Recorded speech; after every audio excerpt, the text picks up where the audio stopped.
the Babysitters Club. I'm proud to say it was totally my idea. Even though the four of us worked it out together, us is Mary Ann Spider, Claudia Kishie, Stacy McGill, and me, Kristy Thomas. Dayelle. Amanda. We are taking it way back to 1986. I wasn't even born yet. Neither was I. All right. So this is the OG, my friends, the Babysitters Club. Kristy's great idea. I mean, I know that's the first book, but no, it's all of the books. Yeah. Well, this is just like the beginning of all beginnings. Also, I really hate. Give me that book for a second. I'm just going to hold it up to my camera. These new title pages, what are these called? Covers? Re-release. Trash. Trash. What is this? What is this? An episode of Pepper Ann? Trash. This book is a 2010 re-release of the cover. Hate it. Also, we're sipping on. I was going to say, wait, how are we even going to sip on a cocktail for this one? Well, here's the thing. I needed a cocktail. A juice box? Yes, I was going to say. Oh, my God. For my diabetes. For your diabetes, Dale. We should muffin. No, I looked it up and I was like, there's got to be something. And do you remember the Little Sisters? Did you read Babysitter's Little Sisters? Because that was fire. Yes. I love the Little Sisters. Yes. Karen, what's up, girl? She had that lemonade stand. She was kind of a bitch. Yeah, Karen was an OG Karen. Let's be honest. She was a Karen. But Karen had that lemonade stand, so I was like, oh, that doesn't really apply here. But we're doing spiked lemonade. Okay. It's called the Babysitters Club. It's strawberry vodka. This will give you diabetes, which you already have. Yeah. So it really fits into the theme of this movie. Me and Stacy have a connection. Yes. Yeah. So strawberry vodka with peach schnapps, pink lemonade, and Sprite on the top, and then the garnish. It's like a fruit salad drink. Exactly. Garnish is a pink sugar rim, and you spear a couple gummy bears. Because if you didn't have diabetes already, all I wanted it to be was so diabetic. Okay. Cheers. This sounds Cheers great. to that. This is written by our girl Ann M. Martin, but this was not her story. This was a Scholastic employee, Jean Fewell. Fuck that up.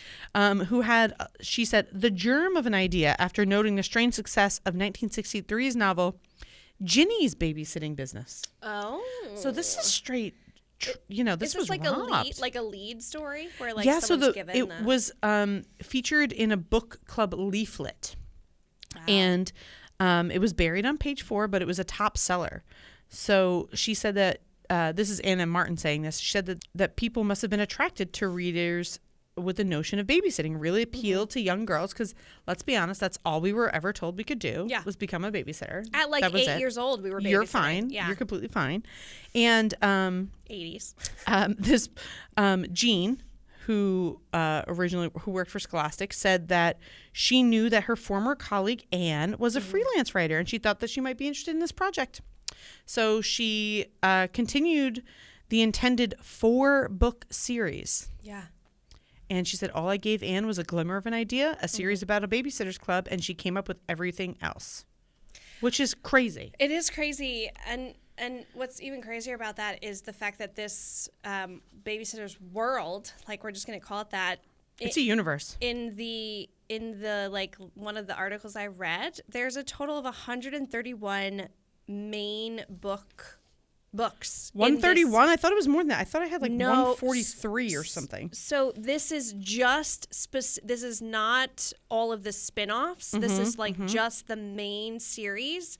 And then it says plus spin-offs, super specials, mysteries, and more, because they also did graphic novels. Yep.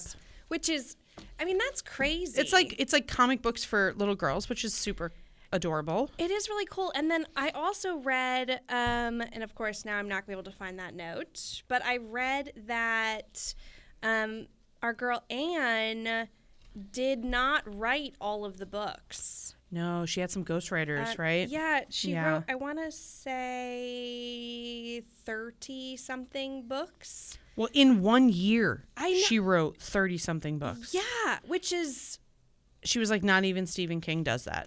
Yeah, because, okay, she said she's responsible for 12 babysitter book clubs. What is happening to my mouth? She was responsible for 12 Babysitters Club books a year. Yeah. 12 Little Sister books, 6 mysteries, and 4 Mrs. Coleman books, and about 2 or 3 other titles. She said that she wrote 30 books a year. Yeah, so she's got the Babysitters Club has a website, and of course they do. On their website it says Anne M. Martin wrote only the first 35 books herself. After that, ghostwriters took over, but she always was very closely involved in the outlines and the details of each story. Which I mean, it's fair because it's not even her idea, a lot of but it's books. also not her idea. No, and I think this is the type of story that it's endless. Like, you are gonna constantly have new stuff. Let's be honest here. Yeah. Let's be honest. You don't even get to pick which character you are, but this is a pinnacle book series. Like, I read every single one. I read all the Little Sisters books. Yeah. Like we just said, I really liked the Little Sisters books. I was bouncing between this, Little Sisters, and the Boxcar Children. Yeah. Bunch of depressed little homeless kids. And you don't get to pick which character you are for this. No, you know what? Sorry. You know what's funny is because it had been so long since I read the first book, obviously. But also, Dayelle did a reread of the first book, guys. She really took one for the team. I did. I had forgotten because the movie was fresher in my brain. It was not fresh, but it was fresher. Yes, understood. So I went into the book looking for all the same people that are in the movie. And in the movie, we have Kristy, Claudia, Marianne, Stacy, Dawn, Mallory, and Jessie. Now, in the first book, you only meet 4 of these girls. Yeah, the OG 4. And that was supposed to be a 4-book series, one on each girl. Which makes sense. Also, I didn't realize this until I did my reread. I forgot because in the movie, this doesn't happen. They don't talk about this. But in the book, they form... The first book is literally them coming up with the idea. Kristy coming up with the idea of the Babysitters Club. Of course. It wasn't formed yet, whereas the movie, it already is a thing. They're already doing it. Well, so in the book, it's a lot of building the Babysitters Club. It's like what the Babysitters Club becomes. And I thought this was funny. So Kristy is the president, Claudia is the vice president, Mary Ann is the secretary, and Stacy is the treasurer. Diabetic. Also diabetic. Diabetic. That's like the key to so much of it. And I think in the book it's a little bit more toned down. You don't get as much of the diabetic references as you do in the movie. But it is a pretty big Listen, she changed topic. lives. So she said, our girl Anne said that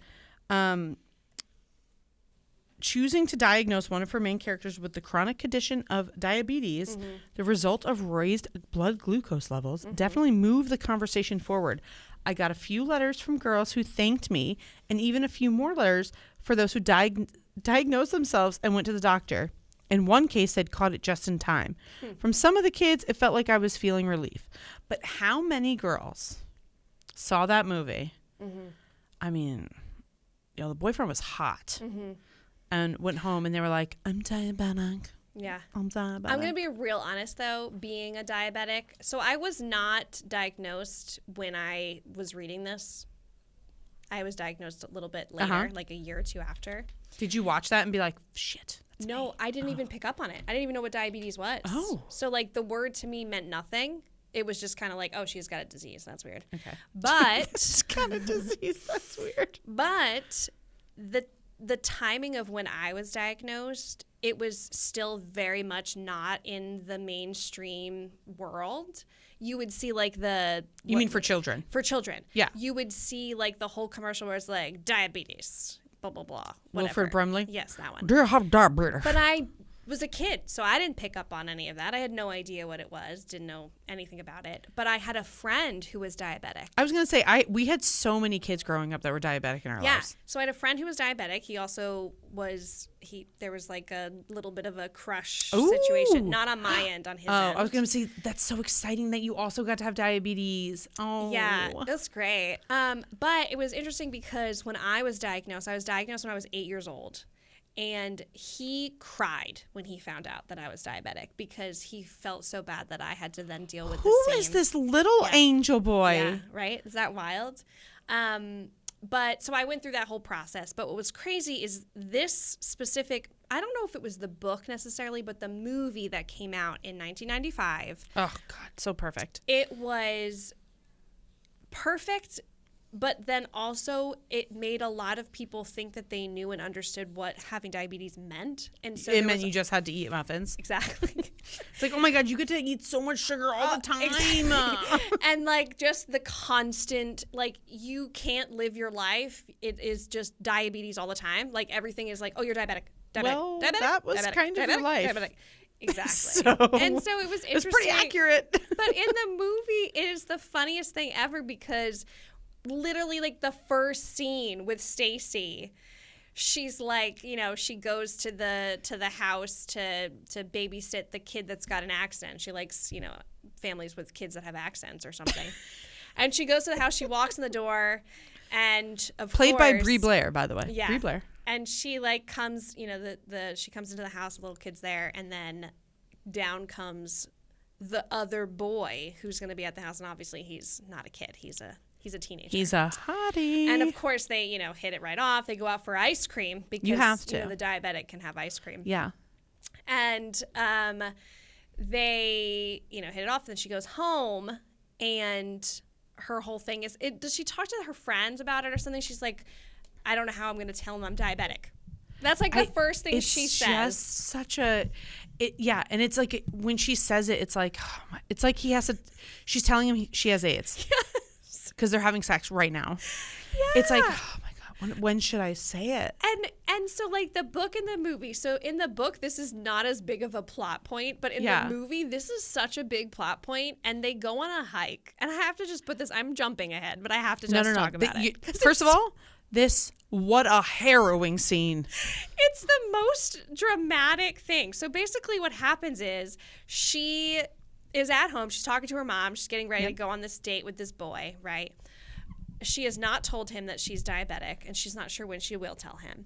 And the mom is worried that she's going out with this boy, checking in with her to make sure that she's eaten something. And she's like, yes, Mom, I've eaten a muffin. The boy gets there, and then he goes, are you excited to go on this hike? And the mom's like, you're going on a hike? Where are you going on a hike? Dayelle, this is mimicking your life. And then she just responds to her mom like, I ate a muffin, Mom, and they leave. Well, they're on this hike, and it's a pretty intense hike. You know, he's like, come on, I've got something to show you. Don't stick up for Stacy, because she's an idiot. She's an absolute idiot, like, and she's also really struggling. Why are you not eating the muffin? You can see the parking lot from where they're going. But it's a real intense. She could have died. She passes out. Game over. Just falls down. Dead. Of course, the boyfriend's like, oh, my God, Stacy just died. Well, then, you know, right in front of my eyes. He's able to wake her up. Now, mind you, if this was an actual, she passed out from a diabetic coma, she would not be getting woken up by this boy. She would be passed out Luca. Until she gets, it was Luca, right? You know, stabbed with a little pen or some sugar is put into her body, right? So she then comes back from her passing out, and she goes, I'm diabetic. I need something to eat. And he's like, why didn't you tell me you're diabetic? Of course we can get you something to eat. It is. And then, you know. Oh, my God. He's a hero. He really is. He's a hero. Earlier, I sang the hero song to Tommy, but I'm happy to sing it to him. Also, can we talk about her hair? It is so fabulous. Stacy's hair. How did she do that? She's 12? How old are they supposed to be? I don't know. But the kid that played Luca, he's supposed to be 16. So I guess they're older by this point. He's supposed to be 16, but the actor was 23. Okay, but also, wait. Okay, let's look. How old are they supposed to be in this movie? Because, like, Dawn, Mallory, and Jesse look like they're 4. Okay, let's just talk. First, we need to talk about the cast in this movie. I know. Okay, here we go. We've got Rachel Lee Cook. She plays Marianne. Brie Blair plays Dayelle's twin sister, diabetic Stacy. Skylar Fisk plays our girl Kristy. Zelda Harris plays Jessie. Trisha Joe, R.I.P., she plays Claudia. And then you have Alex Mack herself. Larissa Olnick plays Dawn. And then you've got Stacey Lynn Ramsauer, who plays Mallory, who's looks like she just came out of the womb. Ellen Burstyn plays Miss Haberman. Brooke Adams plays Elizabeth Thomas Brewer. I'm trying to think of the other people in here that were like crazy cast. Well, that's really basically it. But I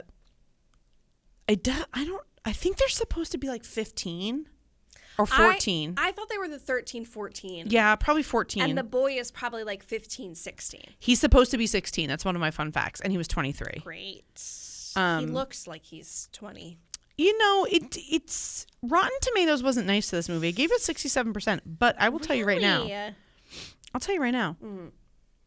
It killed amongst friendship groups. I remember going to a sleepover and the mom rented Babysitters Club from Blockbuster. It was like epic. Are you kidding me right now? We're about to have the best night of our lives. The music in the movie. Just when you put the movie on, immediately you are transported back to the 80s. The outfits. The 80s or 90s? Wait, this movie 90s. came out in the 90s. The outfits, just the styling, and the mean girls. We were just talking about this. Did you have a girl? Because I can remember, I don't remember her last name, but her name was Morgan. She was 2 years older than me. Okay. And in recess, we would have a bunch of different grades. I went to a very big school district. Yeah. I did not. Yes. And it was like all the first graders didn't eat lunch together. It was like different ages. Yeah.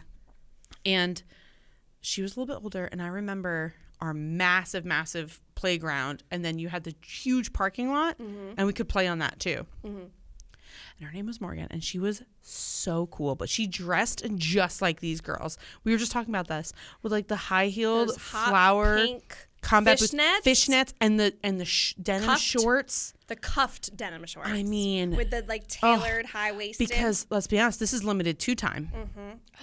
And this is Delia's. Delia's was a little bit older. Delia's was middle school. Okay. And yeah, I was a Delia's kid, but this was limited to time, and we couldn't afford limited to. It was expensive. Very expensive. So I did not get to dress like her, but man, was she cool. And she looked just like these girls. And it was like a very, how do I say this? Like shiny pastels. Do you know what I'm talking about? Like silvery pastels. Yes. Oh, man. What were those lip smackers and oh God, I would eat those vanilla frosting ones. Those teeny tiny nail polishes. What were those called? Bonbons. You collect all the colors. We had millions. You get them in like an egg. My cousins and my stepdad used to bring us home the Spice Girl lollipops that had the like pictures inside. I wasn't allowed to listen to Spice Girls. So back to Your Life as Stacey. So this movie actually, can we just? We don't really need to talk about. We'll talk more about the books later, but I mean, I think the book is what it is because it's not the movie. The movie is a combined several books. Yeah. Into I actually have exactly which book she combined for the movie. But one thing I will say that I kind of like this little fun facty here is she's born in Jersey, which we love that. And the reason that she titled it Kristy's Great Idea is because she said it's her favorite book. And she said she created Kristy first. That's her favorite character. Oh, which is why that was the first one she created. And she said that she's more like Marianne and Kristy is nothing like her, so it was a lot of fun for her to write. And she said that the bossy club president is who she wanted to be, but she was funny. Yeah, she was a little bit more laid back. And that when she was fleshing out her characters, Marianne and Kristy were very much based on her best friend Beth when she was growing up. Kristy was based on Beth and Marianne was based on her. And she said only in terms of their personalities, not their families. But she said that they're still very close, and they have 2 kids that were very different. They could be just like, aww, I love that. That is really sweet. I do appreciate that. I also so kind of like jumping back and forth a little bit, like the book and then the movie. Like I think it was interesting because there are certain like storylines that were in the book that are changed a little bit in the movie, but they're like very shocking, like the way they kind of they're like kind of traumatic. And as like a young kid, like one of the biggest things, I was just talking to you before we started recording about when Kristy's mom and dad are divorced.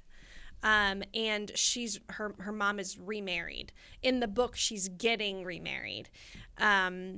and the dad is kind of out of the picture. He doesn't really come back into the picture in the book. In the movie, her dad just all of a sudden shows up and kind of like says like, oh, he's moving back to the area, but he's not telling the mom, right? He's kind of keeping it a secret. And she kind of starts getting really excited, but it's like this very, like she's kind of feeling it out a little bit. And then she has like the biggest letdown where he like doesn't show up when he says he's going to show up, and she's very devastated. It's so sad in the movie. It's so sad. It's so sad. And she gets into like a fight with her stepdad, and she's like, you're not my real dad. Like, don't God, preach, girl.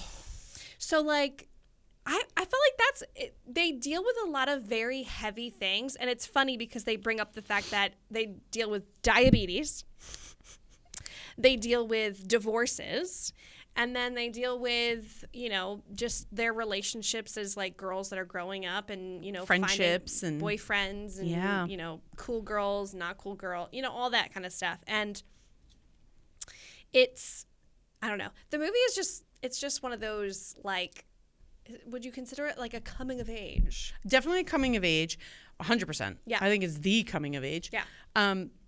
But I saw her in an interview, I think it was with Glamour. She said, Anna Martin said that she took a lot of ideas from fans, letters, and added them into the book. Yeah. And so which makes a sense. lot of the issues between friends, because she's like, I'm not a 13 or 14-year-old girl. So these girls are sending in these ideas for these stories. That's what they want to relate to. Yeah. Which, let's be honest, we have not had another series like this in our lifetimes that continued and was actively being written, that an author could do this. Yeah, and it's that was this massive. And with a group of girls are the main characters. There's a main drive there. Well, okay, I found it. The film commingled parts of Babysitters Club books number 45, Kristy and the Baby Parade, number 86, Marianne and Camp BSC, and Kristy's book, which none of them were actually written by Anna Martin. I mean, the ghostwriter. Yeah, the ghostwriter. She said she had a team of ghostwriters, and it was actually really fun for her because her outlines were so detailed. They kind of just fleshed everything out. Oh, interesting. Okay, all right. So Rachel Lee Cook and Larissa Olnick, they were part of a lot of like the 80s and 90s. Remember when we were growing up? They were like in a lot of those like 90s shows. Yeah. So those were names that like I knew and recognized and was pumped to watch. Yeah. But what's her name? The girl whose dad that we were just talking about, her parents are going through a divorce. Yeah. Her style. Yeah. In that book is just, or in that movie is just like literally what I look like at that age. I was wearing those like Converse or my high top Reeboks that you'd squeeze the tongue. It was a basketball and it was blow the shoes up. Oh, I don't know what that did. And then flannels or like a denim shirt and long denim shorts and a backwards hat. And I was folded up. I've got a picture. I'm going to make you post it to the thing, or I'm wearing like basically that outfit. Yeah. I thought I was so fresh to death. There's something about this movie though. I watched about a half hour and I fell asleep. Yeah, I mean. And I was just like, okay, I've seen it. Yeah. But it brought back a nostalgic feeling because when I walked in the office today, you had it. Yeah. The scene on the carousel, terrifying. I know. With the whole scene where she's at the music is pretty epic really too. It's like so intense. So good. Yeah, yeah. It's so good. But also, like, this could never happen in today's world. You know, Never. like, they have a whole kids camp in their backyard. Could you imagine the lawsuits? And they're charging $200 a week for the kids. I mean, honestly, though, that's a bargain these days. I mean, that's super cheap. But, like, Super also, these girls are supposed to be, 13, 14 years old, and they're taking care of several kids all in the backyard. I also love that it's set in a fake town called Stony Brook, Connecticut. Yeah. Which Anne Martin said was based off her stint of time teaching in Connecticut. Yeah. But it is, because we live in the tri-state area, Connecticut is a very Connecticut-y, like, I don't even know how to describe it. Connecticut is its own thing. Yes. It is unlike anything else. Yeah, it's just Connecticut. Own little thing. But you know what I found really interesting is it wasn't filmed in Connecticut. It was filmed in California. Of course it was, because we're on the freaking East Coast. It was probably pouring rain every day. You know, I don't know. I feel like it could have. And they said I'm a little bitter about it. People who are like very into, you know, where places are, you know, like sets and stuff are, you know, specific to like the town that they're supposed to be in, that if you pay attention to the trees, they're like very clearly not Connecticut. East Coast trees. East Coast trees, exactly. We love ourselves a good maple. I was like, okay, I didn't notice that, but cool. I'm, you know, interested in that anyway. I also, I just have to bring this up because I was unaware of this until we decided to do this book, that when I actually got the physical copy of the Babysitters Club, for starters, I could not, for the life of me, get the original book cover. Nope. The book itself has gone through several re-releases, and the covers have been changed. Like, I can't even tell you how many times they've been changed. And what I thought was interesting is Netflix has put out a new version of the Babysitters Club. I know, I hate it. They get rid of like VCRs and like... I know, and they make it like modern. I hate it. But what I thought was funny is, and then the Babysitting Club world, they also have done a graphic series, like graphic novel book series within that world. And so now the new cover is like this... I hate it. Cartoon version of... I don't hate it. It's cute. It could be a cute animated show. It's cute, which could be a really cute animated show. Be in the works, because the graphic novels apparently have done really, really well, because graphic novels are such a huge... I mean, we can talk about Fourth Wing is being turned into a graphic novel. I don't want to talk about it. Before a show. So there's that. But I get annoyed. I don't know if we've ever actually voiced this on the podcast, but I hate when publishing companies decide to reprint covers because there's a show version or a movie version. I hate when they do that. We are things that I need the publishing community to hear us say loud and clear. Do not put stickers on the covers of books that you cannot remove. Thank you.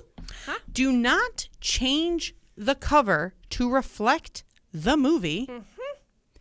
And for the love of all things holy, give us sprayed edges. That's it. That's all I ask. And stop putting the actors that are in the show or movie adaptation on the cover of the book.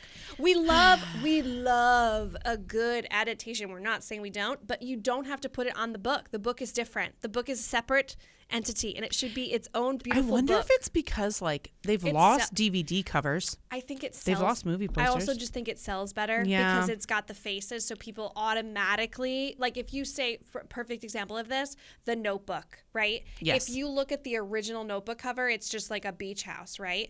And it's not a beach house, it's the house that's in the book. It's a beach house, guys. Beach house. Okay. There's no beach in this book, but it probably didn't sell as well until little old Noah and I know that scene is real hot though. Her name, Rachel. Those are Allie. Yeah. But yeah, it probably sold a whole lot better. I've never done any research on that, but I would assume that if you, and it's the same thing with like our romantasy books. Like if you slap on a beautiful image of the two characters, for me, I'm not necessarily all for that because I'd rather just envision what I want to envision. Yep.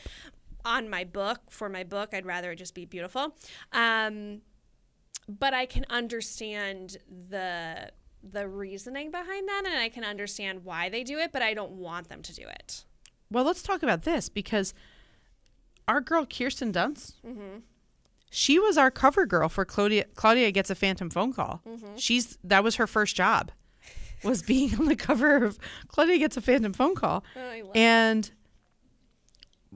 let's be honest, Kirsten Dunst, it worked. She was like the it girl. Okay. When it comes to these books, I get redoing them because they want them to have another life.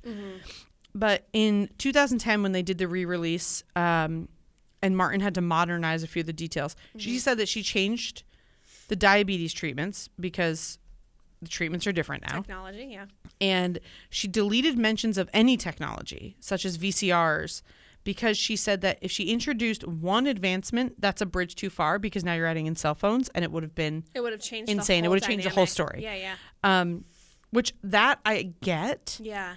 But it kind of makes me sad because whatever. I think it's just my nostalgia. Is it like I was going to say, is it the it's just my nostalgia. Yeah. Like you're being a baby. You want it to still be the same thing. Yeah. But it can't be because they're trying to make it work for the new generation. And if you have these things that these kids have never heard of and never seen, but you don't have cell phones, then how do you? Also, we need to talk about the fact that the casting for this movie was like, the Mean Girls were the Mean Girls. What's the one girl's name that I was like, she's played every Mean Girl in every... Oh my God, what is her name? I don't know. Because she want to say... She plays such a good Mean Girl. Oh my God, she's just the Mean Girl. Is it Susie? No. It's going to drive me nuts. Yeah, I don't Because she plays... She's like the 90s Mean Girl. Yeah. I don't even think I have her in my notes. You know what I'm talking about. She's the one that goes in the dumpster. Yeah, 100%. I probably said it already in the cast. I don't know. She was so hot to me when I was younger. I was like, oh my God, she's so beautiful. She was in something else that she was a mean girl in. I think it was a Disney movie. I was a big Disney movie watcher. You guys enjoying this dead air of us to look up for a fact that's going to last 14 seconds? I can't even find her. Does she not look the same? Oh, it's Koki Mason. Marla Sokolov? Oh, yeah, it is. It is. Who? She's the She's been in a bunch of stuff. She was in Whatever It Takes, Sugar and Spice, Dude, Where's My Car, Sense and Sensibility? Stop it. Love it, girl. I forgot. She's in a bunch of like Hallmark-y. Can we talk about how beautiful she's? I mean, she's girl. stunning. Her eyes are like But I feel like it was a oh God, you want to know what's so embarrassing? I've watched so many of these. I know. She's really killed it. She is a Mean Girl in another Freaky Friday. Duh. The 1995 Freaky Friday. She's in that. Wow. Okay. I'm thinking of Whatever It Takes because it's got, I'm thinking of Whatever It Takes. Mm-hmm. But another year 2000 great film. Yeah. I also just recently watched Sense and Sensibility. Sense as in like candle, sense, like SCENT. What is this remake you speak of? She's in it? She's one of the main girls. It was a 2011 rom-com. Do they sell candles? What? Yeah. Dayelle. No, I think they own a flower shop or something. I forget. This is Dayelle's life dream, to sell flowers and candles and coffee. She doesn't want to sell the coffee, she just wants the coffee available for her. This is terrible, and I'm probably not going to explain it well at all, but I'm pretty sure what happens is like they end up falling for each other's like significant others. It's a swingers show? But it's in the theme of the movie. I mean, the book, Sense and Sensibility. Yes, of course. But it's like modern time swingers. Got it. I think they own a soap store, actually. I'm totally spitballing. I don't remember. I just know that they do something that smells like good. We've gone off. It's fine. This is the 90s. Also, go watch it. I'm sure it's great. Larissa Olnick. I don't know if you watched Alex Mack. Probably not, because that was my jam. I was convinced I had magic powers. Matilda, Alex Mack. I've never seen it. First of all, you need to go home right now. I know. My husband had a huge crush on this. Oh, well, let's play this game. Yeah. When we came in today, Dayelle said, "Can you guess who my husband's crushes were?" And I nailed it. There was two of them. Rachel Lee Cook and Alyssa Olnick. I knew it. Yep. Immediately. I knew it. Immediately. But also Rachel Lee Cook, I mean, she's all that. Well, and what's funny is when he and I were dating, he would constantly say that I reminded him of the girl from She's All That in that movie specifically. Because of the glasses and artsy. Yeah. I can see it. I didn't see it at all. I saw it. That's a compliment. Take it. Yeah. Okay, this is a question I think we have to discuss here. Mm-hmm. Our childhoods were insanely different. Yeah. But okay, so I was Babysitters Club and Little Sisters. Did you like the Little Sisters? I don't think I read that. I didn't read as much as that one as I did Babysitters Club. You need to read more of it. Yeah, well. Karen really went through it. I'll add it to my list. Karen really went through it. The things that were asked of her, that was awful. I know. Yeah. Okay. Yeah. Okay. So I can with confidence say I have read every single Babysitters Club book. Yeah. Easily. I don't know that I went through a phase and then I lost it. You didn't get I got for Christmas or a birthday or something one year. Yeah. The like 80,000 book set? series. Yeah, the box set. Mm-hmm. I got that, the Little Sisters one. Yeah. And the Boxcar Children. Yeah. Which, I don't know, was there a Boxcar Children movie? Because that might be the most depressing story written for children. Here's just a homeless group of children living in a boxcar. There is a movie. There is? Yeah, I think it's called The Boxcar Kids. It's Boxcar Children. But I think the movie's called Boxcar Kids. We're going to add it to our list for next season. I've never read or seen this. You should. It's a lot of depression. They really go through it. 2014 movie. Oh, well, now I must. We're adding this to the list. Yeah. And Producer. It is Boxcar Children, the movie. Okay. I hope you're ready to cry because it is depressing as hell. It's real weird looking. So. Not watching that. Anyway, so the animation is like the creepy like YouTube videos that you like. Yeah. A kid is watching videos and it just auto plays. Then this weird animation comes out. That is what. Yes. That is what that looks like. Perfection. Mm-hmm. Not gonna do that. The other thing I want to say though is like, it felt very. I mean, Babysitters Club is just very 90s. If you think about this now, like who's letting you have a kid? Yeah. What's the youngest age you would let someone watch your child? Say he's 6. What is a 12-year-old girl come into your house to watch him, and you leave to go away for the night? To be fair, though, like I babysat when I was I'm not 9 saying years old. Same. Yeah. Now times, no. Not a chance. The first time I let anyone watch my kid, who is 12, she's 21. That's what I'm saying is like, it was so different, right? So different. It just like the craziest thing. I had babies. I was watching babies. Changing diapers, making bottles, warming bottles, and checking the temperature. Yes. Mm-hmm. Before I had my period. Yeah. Like what? Yeah. Before I even knew how children came into the world, I was caring for children. Can you imagine? No. It's crazy to me. It's bananas. But I loved it. It was so fun. Same. And I made bank. Also, I just love bossing those little fucking kids around. And I honestly channeled my inner Kristy. I was like, excuse me. Excuse me. We're running a business. But you know what's also funny is I remember as a kid, so there were 4 of us, and my parents would go out on like dates and stuff, and I remember being like, babysitters would come to watch us, and it was the best time ever. Yeah, because like, especially your family. We had like boys that would come to watch us, and we would like put stuff in their hair. We'd like do their hair and their makeup, and it was so fun. Well, I guess Babysitters Club no more. Imagine if the Babysitters Club was accurate now, it would just be like a bunch of 20-year-olds, 19 and 20-year-olds being like... Yeah, because we wouldn't trust anyone younger. Who are also baristas. Yeah, that's what I'm saying. Can you imagine a group of like 10-year-olds babysitting now? They'd all be on their phones the whole time. And they'd be yelling at the little kids like, oh, that kid's got no riz. Or they'd just be He's so alpha. TikToks the whole time. So beta. Yeah, I know. I don't know. This is what happens when we try to be cool. All right, what would you do? Is this a watch it or read it? You have to do both.